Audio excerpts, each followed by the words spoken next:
Good evening. My name is Don Ficken. I'm with the Library Telescope Task Force. It's a task force that's been working for actually several years to promote the Library Telescope program. We're trying to grow the program and share best practices. And each month we have a series on various topics. Tonight we have an exciting one about the Library Telescope program. We have Susan Finck from New York, from the Wantagh Public, I think I don't have that correctly pronounced, the Wantagh Public Library. We'll get to that in a minute. And then also Tom Lynch from the Amateur Astronomer Observers Society of New York. And we also have from Washington, the state of Washington, Diana Farnsworth, the Anacortes Public Library, and the astronomer that's supporting that, Bob Scott, who is an Island County Astronomical Society. Before we get our program started, I want you to make you aware that we are building a resource library of a lot of different programs. Tonight, of course, is the Library Shares Experiences, which is in the center of this, the March 17th. Last month, we had a fun program of the Library Telescope Programs for Children. And next month, we've got a program called Unlock the Mysteries of the Changing Night Sky. And as you can see there, we have a lot of cool stuff in the past. And if you go to our librarytelescope.org webpage and check the Facebook, the YouTube icon at the top, it'll take you to the library. And of course, you can check facebook.com, these programs that have live stream on Facebook, and they'll be out there. All right, so what I'm going to do now is I'm going to take the screen share off because we're going to just have more of a conversation tonight. And this is a fun group here. And so what I'm going to do is I'm going to start with a little bit of a background information. And maybe Susan, if you can start with you. So Susan, you're with the Wantagh Public Library. Now tell me how that's correctly pronounced. You can take yourself off mute too, by the way. Susan, yeah, there you go. Awesome. Cool. You were perfect. Wantagh. That's how. Oh, there that's you how go. you Awesome. Yeah, so what I'd like to do is just start with a little bit of background. By the way, both these libraries we purposely selected. They're not like the huge, like big metropolitan libraries. They're smaller libraries. It's a really good example of how you can get this program started in different places. So tell us a little bit about your library and your patrons, and in fact, what's your role at the library? Certainly. We are a small library by Nassau County standards. We have about 18,000 residents that live within our area. And my role at the library is the head of youth services. So it's a little unusual that the children's department actually manages the telescope. In many libraries, it is the adult department, but I was introduced to Tom, and I just thought it was such a great idea. I kind of spearheaded it at the library, and I was very fortunate that our administration was right on board with it. And we were able to move pretty quickly with Tom's help because they had already established a program in a neighboring library. I think it was Floral Park was the prototype that we were using. But at Wantagh, we have just the one telescope, and that seems to work fine for us right now. And once we got the program past the administration, the public really took to it. They were pleased, and we focused it through the children's department by running children's programming. So have you found the program overall fairly popular? It is. Unfortunately, COVID has caused a problem.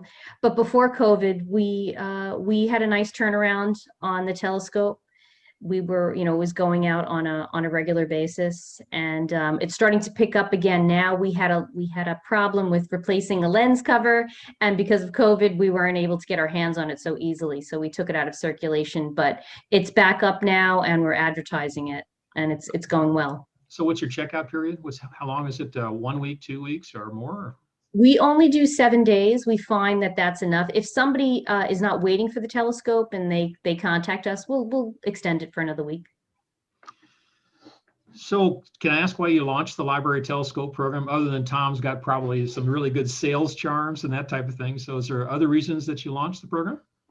Well, I think, as libraries move forward and sort of reinvent themselves, they're looking for ways to become useful to the community. And a telescope is just such a great item that you don't need it every day.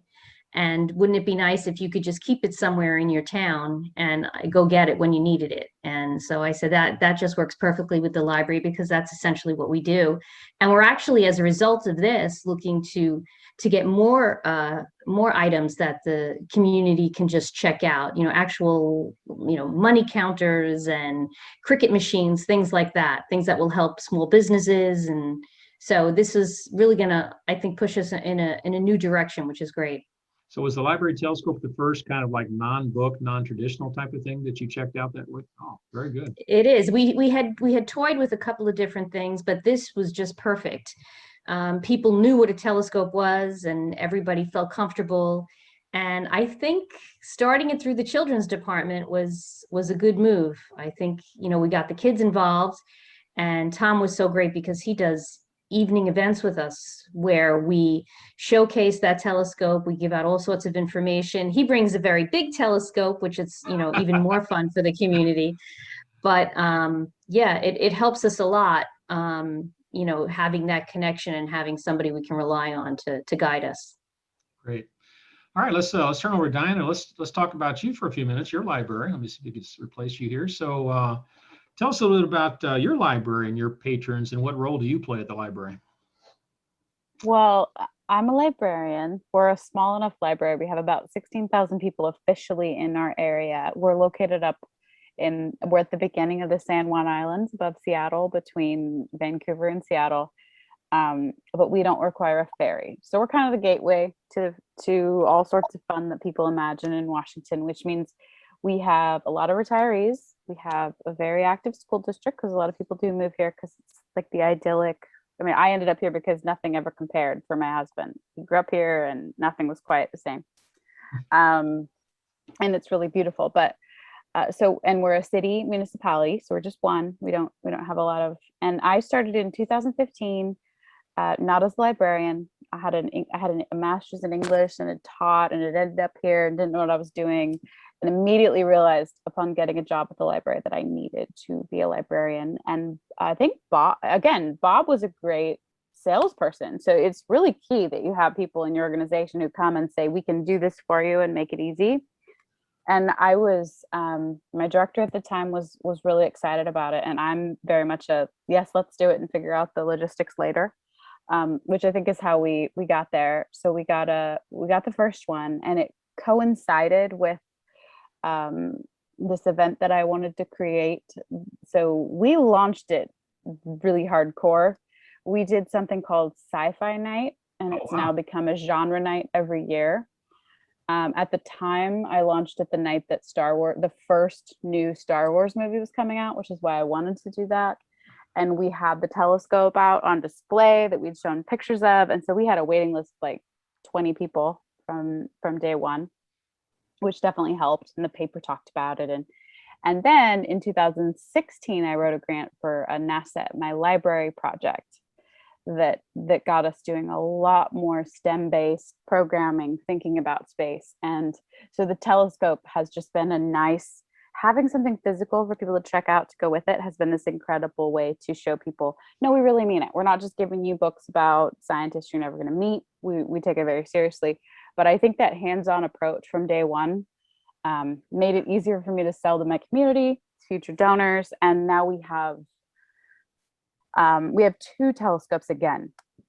We've had up to 3, but one we gave away because we got it through the grant. One we lost, and then we got one back. So our community stays busy with 2, and I can never get a hold of one because they're very popular. Yeah. So how popular are they? Do you have a waiting list in general, or what? Yes, usually as long as people haven't forgotten about them, we have a waiting list. So as Bob can attest, I haven't been able to get a hold of one because we need to just do a little maintenance on it, and it keeps being checked out. So I'm putting my name in to wait for it, but we put the new replacement for one that we had lost up today, and it's already checked out. So do you check out other items besides telescope that are sort of non-traditional type of things? I know Susan said that was one of her first. What about you guys?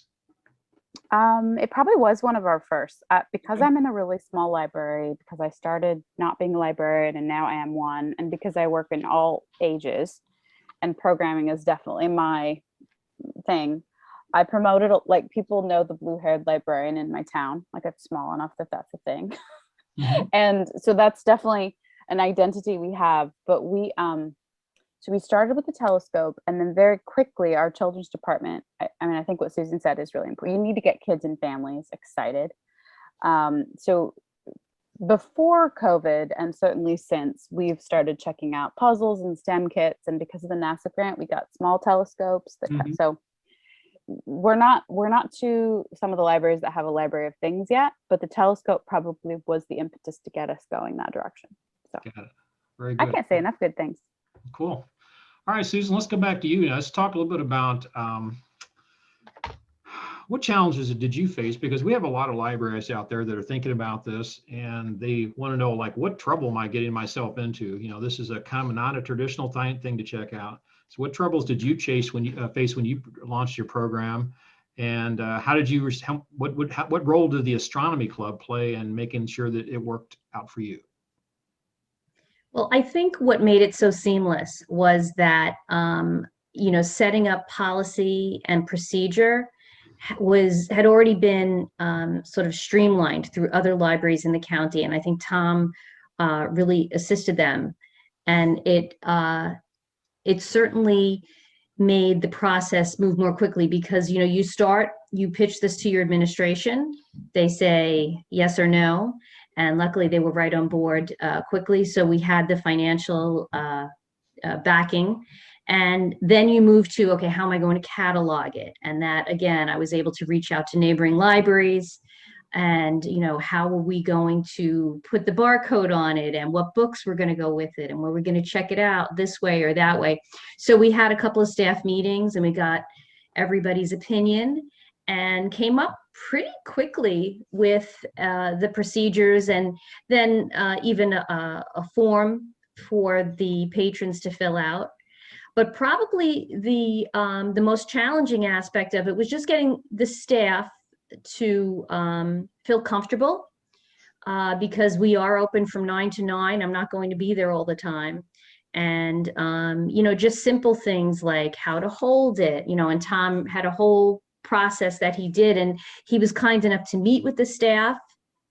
And I could tell immediately after that meeting, they just were more comfortable and more at ease with it. So I think getting the staff to feel comfortable with it. And then I think getting the families to feel comfortable, to not be nervous about having this piece of equipment. But at the same time, to be cautious and be, courteous and careful with it and not to let the kids touch this, that, or the other. Right.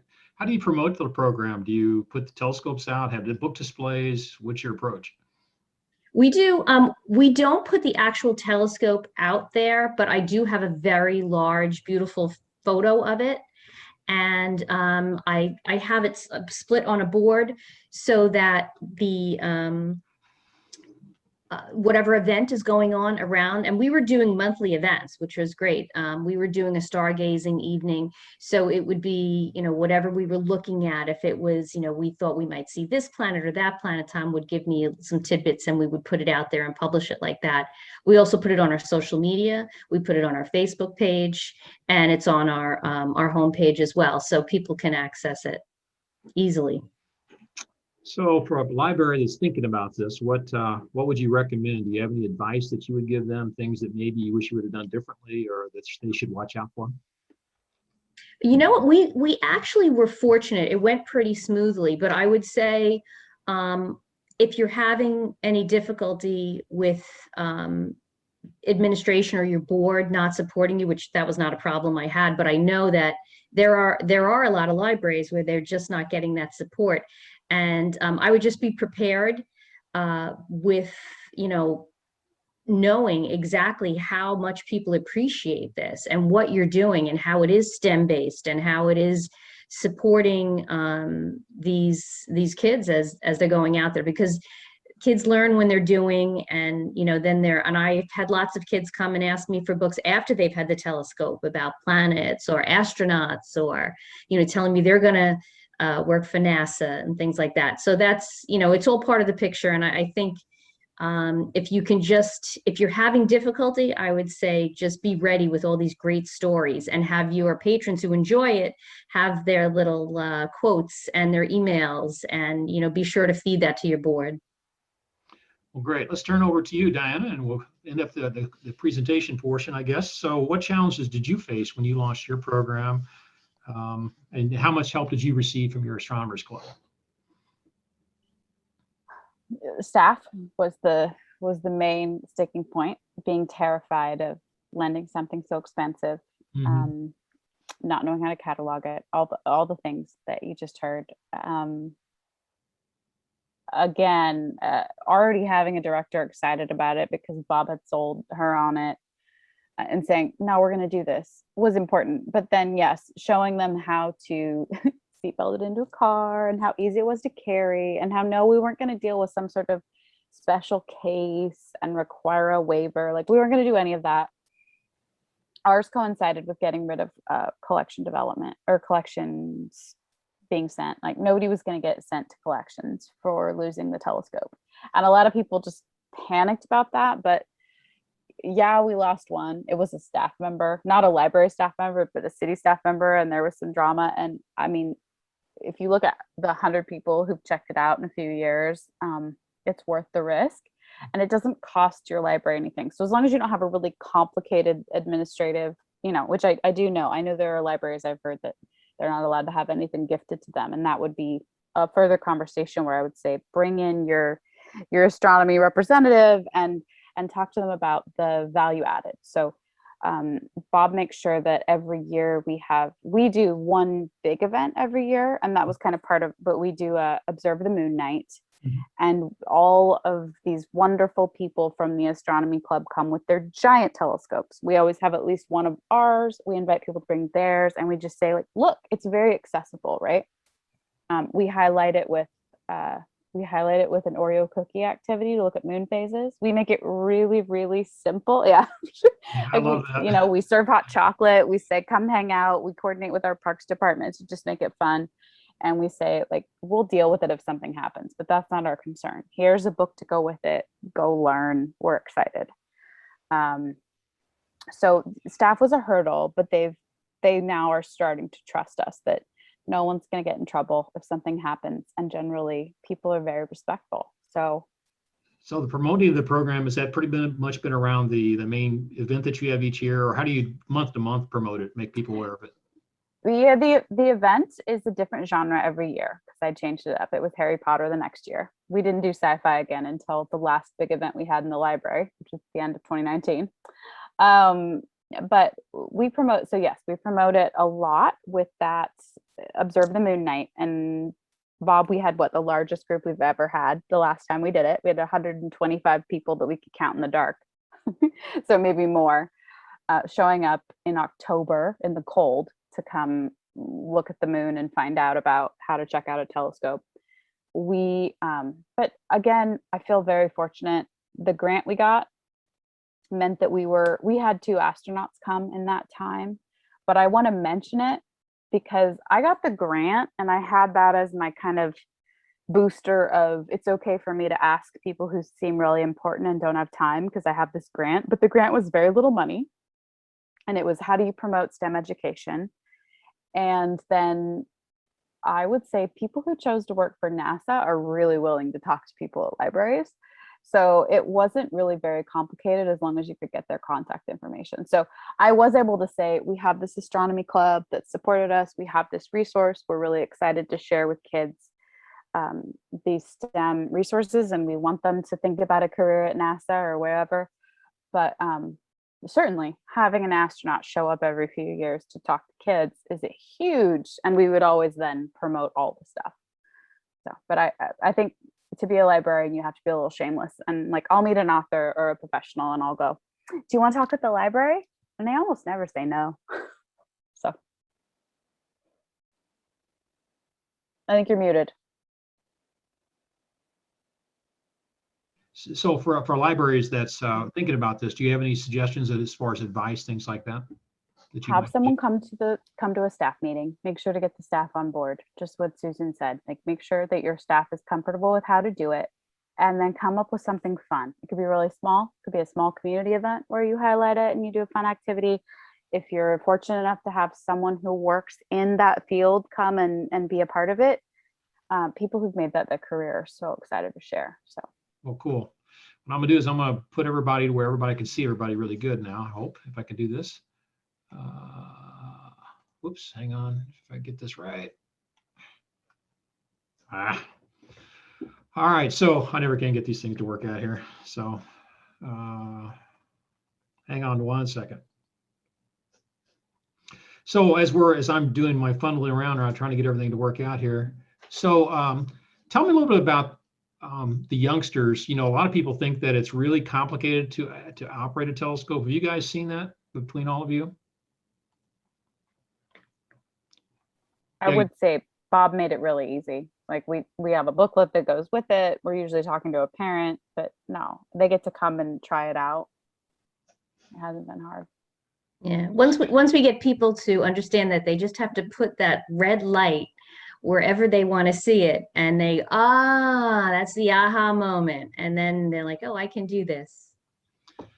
Yeah, I think that's what's interesting to me is that often the children seem to pick up faster than the parents do. In fact, the parents are really being taught by the children. Is that your experience? Always. I mean, with all technology, yes. We all have to just learn that the 2-year-olds we know will figure it out faster, and that's fine. They're fearless. They're not afraid to make a mistake. Yeah, that's and right. They've been observing us fumbling, so they already figured out what button to push, and they're good to go. So what do you guys do at your star parties? I'm kind of curious about that between the two of you guys. And Tom, if you see any questions coming in that we need to comment on, just let me know. And by the way, if the folks on Zoom or Facebook, make sure that if you're on Facebook, just put it in the comments area. We'd appreciate that. And on Zoom, if you're with us right now, I just put it in the Q&A area and we'll pick it up. So tell me about your star parties. I know that it seems like that's the highlight of every evening when you have a telescope out there and you can get the moon or Saturn or Venus or Jupiter or a double star or whatever else. What does these programs look like? Do you do them at your library, and what's the turnouts? How's it work? We generally get a nice turnout. I would say somewhere at our max, I think we had an evening where it was about 65 people had stopped by. Wow. But they don't have to stay. Yeah, they don't have to stay for the whole time. We have tables set up. We sometimes are fortunate enough to have 3 or 4 telescopes. And I have a couple of moms who I know are very good with texting and social media. And if I can whisper in their ear, all of a sudden I see the minivan patrol just pulling past the library because they want to see their friends. I know they're not all there to see my telescope, but they're pretty excited once I can get them on the premises and they see what's going on. And we always have activity sheets, and we do that same thing with the phases of the moon with the Oreo cookies. And if you feed them, they will come, if you give them little snacks or things like that. But it's really just a nice, warm community event. And I love it because I get senior citizens and I have babies in strollers. And there's such a commonality with, looking up at the stars, that everybody has that wow factor. And I think that's why it's so perfect. And so it's so easy for me to do. I love it. I look forward to it because I really don't have to do very much. How about you, Diana? What do you come up with? Oh yeah, tough act to follow because all of that is true. We do, yeah. So we have the Oreos. I think the first couple years we did a pretty complicated worksheet, which parents were thrilled to take home, and we still make it available, but we don't make it as big of a part of it. But for different constellations for kids to look up and things to do, and for the parent who really wants to make sure that they're learning something. But the Oreos and the cocoa are there for everybody else. And because we only do one a year, which now I want to do more, it's a big deal. I'm always shocked that people will come out. I'm always dreading it just because it's getting colder and colder at the end of October. And I'm like, oh, is anybody really going to come on a Saturday night? And then, because we do it on a Saturday night. And we just kept getting more and more. Families want to, like Susan said, families want to bring all ages. People just walk by. There's no commitment. It's dark, so nobody's worried about being put on the spot. But we're so fortunate. I mean, when I know that Bob's going to make sure that we have a good 6 amazing telescopes, mm-hmm. and make sure to have at least one of ours that we can show people how to use it and say, you can take this home. That's really all we need to let people know that it's really accessible. And we have some like I said, we have some people who will bring their fancy binoculars to be able to point out a planet, and it becomes about them. I mean, we have, you have a high schooler who's hoping to work at NASA who brings their telescope and wants to ask Bob how to use it and do more. And it becomes a really self-directed program, which again means I just step back, drink cocoa, and make sure people are mingling and clean up at the end. So Bob also provides, what are they? Moon grapes, moondrop grapes. Yeah, moondrop grapes. Yeah, which is just about the pun on the words. And he provides pizza for all our volunteers. And we share it on all of social media.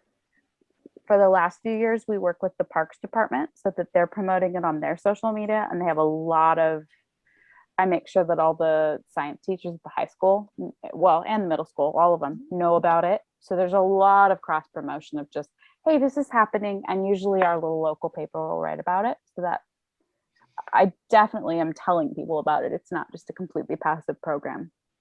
So we have a question. So we have a question right here about when people check out the telescope, do you train them before they walk out the door, or what happens? How's that work? I do. I go through a little process. We, how to hold it, how to line up that red light so they have a successful experience. How to, I show them the wheels, how they can make adjustments, and just how careful they should be. And I always involve the children in whatever I'm discussing, because they're going to remember everything I'm saying probably more than the adults sometimes. But it's not long. And then they go home with very explicit instructions on every single piece with a diagram, so that they know exactly what they're doing. And they can call the library as long as we're open from 9 to 9. And would your staff be able to answer basic questions if they call the library? Some, I for the most part, truth, yes. Truth or hell. No, I mean, I guess some would be more comfortable than others, to be honest. But yeah, we're getting there, and so I'm working with Tom right now, and we're going to do some staff training and some videos, and so we're always moving, because we're always, you're getting new staff all the time too, and so we're always trying to improve on that. So what about you, Diana? Do the people, they walk out completely understanding how to operate the telescope, or do you give them some instructions, or what happens? Susan, how many staff members do you have at your library? We're small. We only have about 16 people. Okay, no, we have like 21 at the best. I would love to say that we are making sure everybody knows how to use it, but no, because I had to just keep saying, I don't care, we're checking it out, just here's the sheet, it's really detailed. Like, I would guarantee that sometimes people get almost zero knowledge, but they have a really helpful instructional sheet, and we tell them how to carry it and how to take care of it. But they don't have to go through any training whatsoever. We make it really, and again, like, we've lost one in our 6 years, not to a child. Because children will pay attention and make sure to follow the rules and bring it back. And it's not operated by our children's department. We're open 7 days a week. We have a lot of long-term staff, but they're very by the book. Some, a decent amount of turnover. I do really want to talk to Bob about making a video, like a tiny tutorial for our staff. That sounds brilliant, just as part of the training. But I try to make it so that there's no pressure from the library staff. Just be like, it's got everything it needs. It's in this, as long as you checked it. Oh, that's what I should say. Making sure your staff knows that they're not supposed to find out if the telescope works or is clean or is broken, because they can't. And they immediately, there's a wall up where they go, I don't know how to do this. Mm-hmm. And you just go, that's not your job. Don't worry about it. Just, does it look like it's good? Does it have the booklet inside? It's good to go. Making sure that they don't have these extra checklists that are going to really stress them out, because for the most part, we don't need them. The telescopes are very easy to use, and people take it very seriously. So it's just a booklet and a laminated sheet. Awesome. So Bob and Tom, we're going to about ready to wrap up here. You guys have been quiet for the most of the back. Bob, I'm still a little bit confused about your good sales guy. I'm trying to understand how astronomers becomes good salespeople. And you too, Tom, what's the deal? I must have missed the boat. So you guys have anything you want to add before we sign off tonight? And by the way, you've all done such a great job. I really appreciate that. Bob? Well, it's not hard to sell a telescope when you walk up and say, "Would you like a telescope? It's free." Yeah, that's really good. Yeah, yeah. I think the key is we're all really excited about it. We really are impressed with it, and I think that enthusiasm comes through, and that gets infectious, and people buy into it. I always feel like if I can speak to the right person in a library, I can convince them to do it. I have failed a few times. I mean, I've tried. There's over 50 libraries in my county, and most of them have said no, not interested, or ignored me completely. So it isn't an easy sell, but I think everyone that's used it has loved it. So it should grow. I think it will over time. Yeah, and sometimes you don't even have to sell it. Just say, "I've got a telescope." And they say, "We've been wondering when you're going to come by and give us a telescope." Oh, is that right? That's awesome. Yeah, that's great. So we're going to wrap up, folks. Now, we will be putting this recording out on YouTube. It takes about a day or so for us to get it out there. But for those of you that have been worried about a little bit about training of patrons how to use this, if you go to our librarytelescope.org, there's a whole series of videos out there. If you go to our YouTube channel, we have an entire series on how to pick it up, how to operate it, things like that. One of our members, our task force members, recorded a lot of that. We got a lot of great stuff, and it's growing all the time. And I really appreciate you have done such a terrific job. It's been very helpful. I always learn a lot when I talk to libraries and other cities that have done this. And I appreciate this. And thank you so much for joining. Good night, everybody. Good night. Thanks, everybody. So long. And don't forget our next program on April 21st. Thanks.